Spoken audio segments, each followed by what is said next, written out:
मरने के बाद स्वर्ग के द्वार पर 4 व्यक्ति खड़े थे।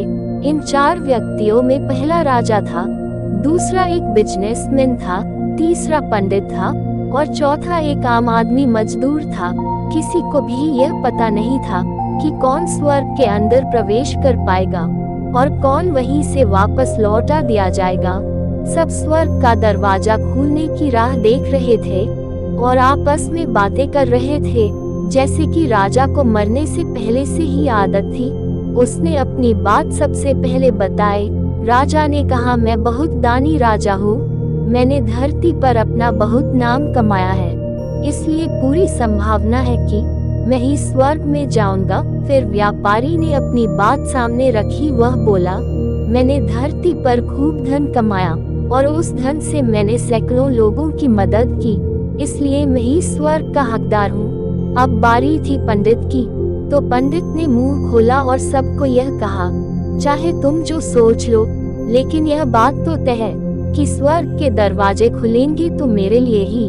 सब जानते हैं कि पंडित दिन रात भगवान को याद करते हैं, इसलिए स्वाभाविक है कि स्वर्ग में पंडित का स्वागत किया जाए। जब सब ने अपना अपना पक्ष रख दिया, तब सबकी नजर उस मजदूर पर थी, जो चुपचाप अपनी नजरें नीचे झुकाए बिना कुछ बोले वहीं पर खड़ा रहा। स्वर्ग का दरवाजा खुला और वहां पर एक देवदूत आकर खड़ा हो गया। देवदूत के हाथों में एक पुस्तक थी, जिसमें इन सभी के कर्मों के बारे में लिखा हुआ था। देवदूत ने सबसे पहले राजा को अपने पास बुलाया और उससे पूछा, तुम बताओ, तुमने अपने जीवन में क्या क्या अच्छे कर्म किए हैं? मैं उन्हें इस पुस्तक में देखकर फैसला करूंगा कि तुम्हें अंदर आने देना है या नहीं।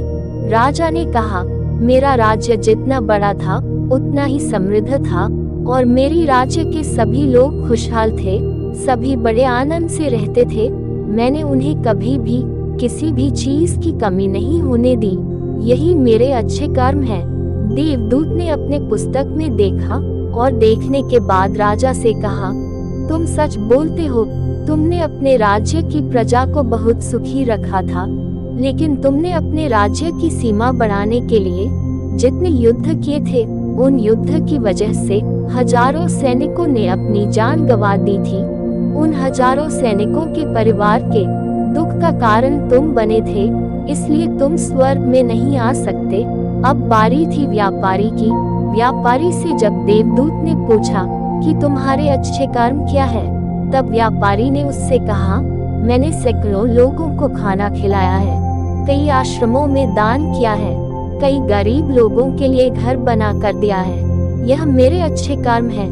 देवदूत ने फिर से अपने पुस्तक में ध्यान से देखा और देखने के बाद व्यापारी से कहा, तुम्हारा कहना भी ठीक है कि तुमने बहुत दान धर्म किया है, लेकिन यह दान धर्म तुमने जिन पैसों से किया है, उन पैसों को कमाने के लिए तुमने न जाने कितने झूठ बोले हैं, कितनी हेराफेरिया की है और कितनी मिलावटें की है, इसलिए तुम भी स्वर्ग में नहीं आ सकते।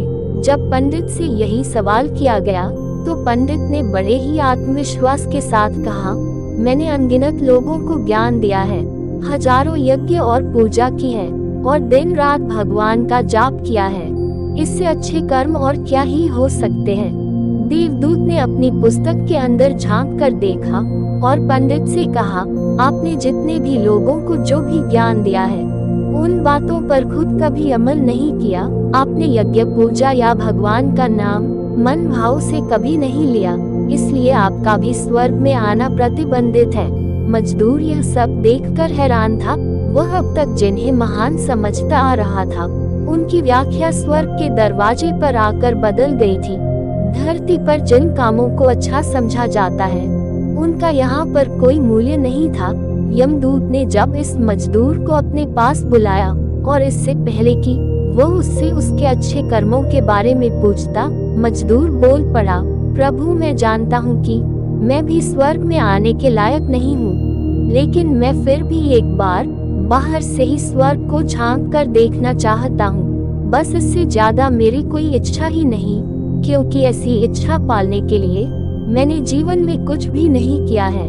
मैं पूरा दिन मेहनत करता और जो भी पैसे कमाता उन्हें अपने परिवार के पालन पोषण में खर्च कर देता, इसलिए दान धर्म के लिए कुछ बचता ही नहीं। लोगों की भला मैं क्या सेवा करता, क्योंकि काम के बाद जो थोड़ा सा समय मिलता उसको अपने ही बूढ़े माँ बाप की सेवा में बिता देता, और यह सब करने के बाद में कभी कभी मंदिर भी चला जाता, और भगवान से जैसा भी मुझे दिया है उस जीवन के लिए धन्यवाद।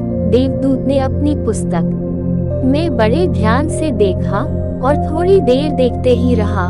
फिर उसने मजदूर से पूछा कि तुम याद करके बताओ, तुमने कभी तो कोई अच्छा काम किया होगा। मजदूर ने थोड़ी देर सोचने के बाद बोला, हाँ मुझे थोड़ा थोड़ा याद है। एक बार मैं बहुत भूखा था और मैं खाना ही खाने बैठा था कि एक बहुत ही कमजोर कुत्ता जो ठीक से चल भी नहीं पा रहा था वह मेरे पास आ गया और मेरे खाने को देखने लगा। तब मैंने अपनी रोटी उसे खिला दी थी और उस दिन मैं खुद भूखा सोया था। मजदूर की बात सुनने के बाद देवदूत मुस्कुराया और मजदूर को बड़े सम्मान से स्वर्ग के अंदर लेकर गया। दोस्तों, अच्छे कर्म, लोभ, मोह, माया इन सब भावों में आकर नहीं किए जाते और ना ही उन्हें अच्छे कर्मों की श्रेणी में गिना जाता है। निस्वार्थ भाव से किया गया एक ही अच्छा कर्म भी आपके जीवन के सारे पाप धोने की शक्ति रखता है। इसलिए जब भी मौका मिले निस्वार्थ भाव से और अच्छे मन से अच्छे कर्म किया करें। तो दोस्तों, ये कहानी आपको कैसी लगी कमेंट में जरूर बताएं, और वीडियो अच्छी लगी तो वीडियो को लाइक कर दे। धन्यवाद।